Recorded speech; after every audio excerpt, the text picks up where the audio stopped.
Facebook's chief operating officer, Sheryl Sandberg, says in an op-ed this morning that more women are leaning in, but they are getting penalized for it. The Lean In author reveals the results of her new study of women in corporate America by leanin.org and McKinsey & Company. They surveyed 132 companies and 34,000 employees. She writes in the Wall Street Journal, quote, "When women ask for what they deserve, they often face social pushback. Women who negotiate are 67% more likely than women who don't to receive feedback that their personal style is intimidating, too aggressive, or bossy." First on CBS This Morning, Sheryl Sandberg is here to discuss the new research. Welcome back. Thank you for having me. It's so nice to see you all. There's a lot of positive in this report. First of all, you do say that women are negotiating more than ever for raises, but does it always work? No, that's right. So this is the most comprehensive study that's done every year of women in the U.S. workforce.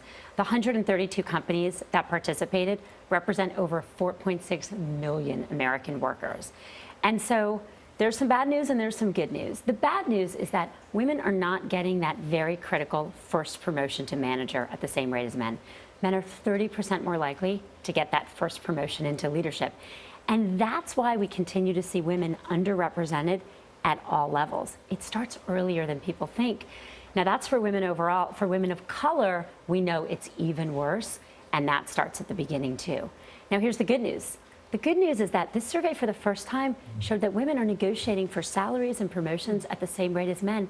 And when women negotiate, they are getting better outcomes. Make no mistake about it. You're not going to get what you don't ask for, so it's good they're asking.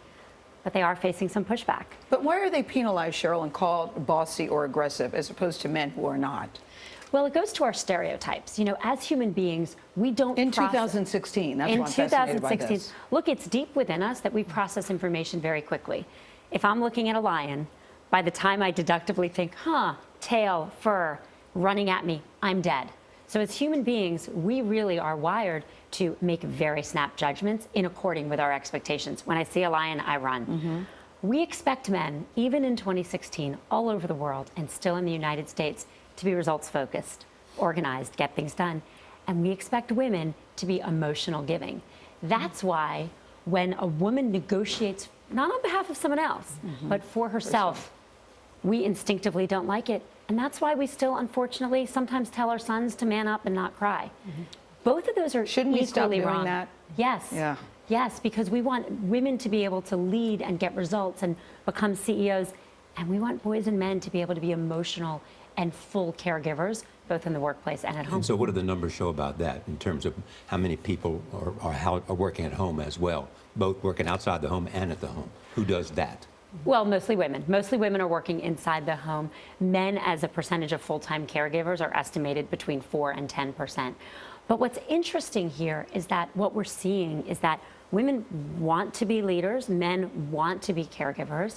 And I think what we need to do is make sure that we don't hold people to narrow gender stereotypes, but instead we let individuals make those decisions. Sheryl, one of the other interesting things is about how women feel whether they get credit for their ideas at work. This is an issue that they faced even in the Obama White House. There were fewer women in leadership positions, and the women in the Obama White House had to once decide collectively that they would say, oh, that is a really good idea, Gail, or that's a really good idea, Sheryl, in order to get credit for their ideas. Why does that still persist? The same things persist. Women and men tend to give men more credit for ideas. Women, even with the best meaning bosses and managers, women get interrupted more. Again, we then focus on what we can do. The 132 companies who participated in this study, they know they need to do better, which is why they participated.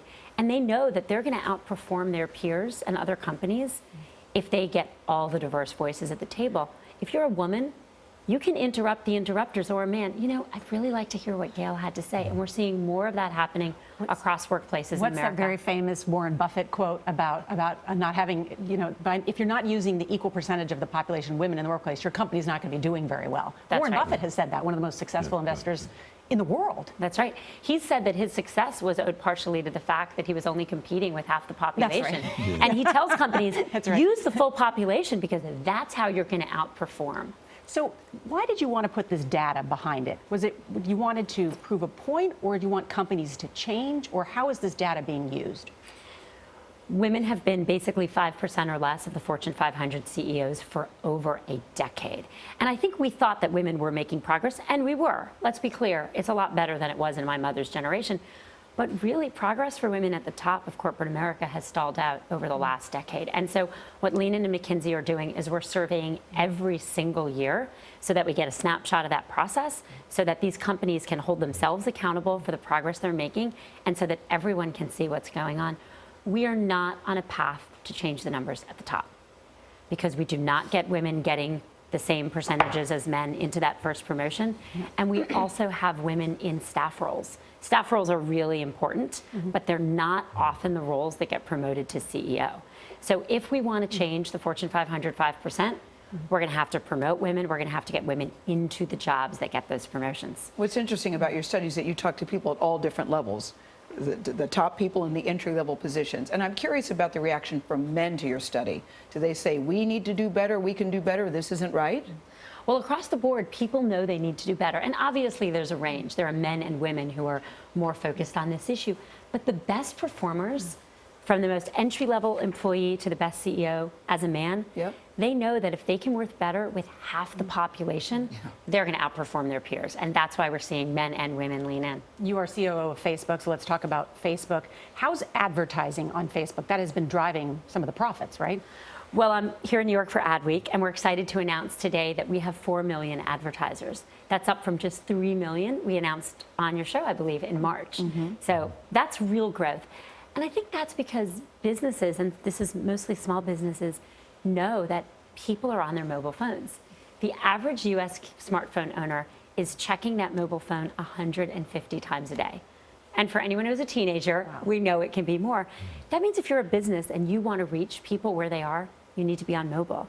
But that's a really big challenge. If you're a small business, a third of US small businesses don't even have a web page. And building a mobile app is way harder and a bigger investment. It was recently reported, though, that Facebook overestimated, though, how many people and how long they were looking at these videos. What happened there? What's the correction being made? Well, the success for our business is working with other businesses to grow their results. And so we focus there all the time. What happened in this case is about a month ago, we discovered an error in our video, one of our video viewing metrics. It wasn't the one we were billing advertisers on, but we take trust really seriously. So as soon as we found it, we went to our clients and let them know we had this mistake and we were fixing it. It's also why we work hard to rely on third-party measurement. We don't just grade our own homework. Metrics on Facebook are not just done by Facebook, but often by third parties, and we work with those third parties so that people can validate. At the end of the day, small businesses need to move products off shelves, and so what they're really focused on, and we're really focused on, is using that mobile phone that people are checking 150 times a day to reach customers and be able to sell and provide great service.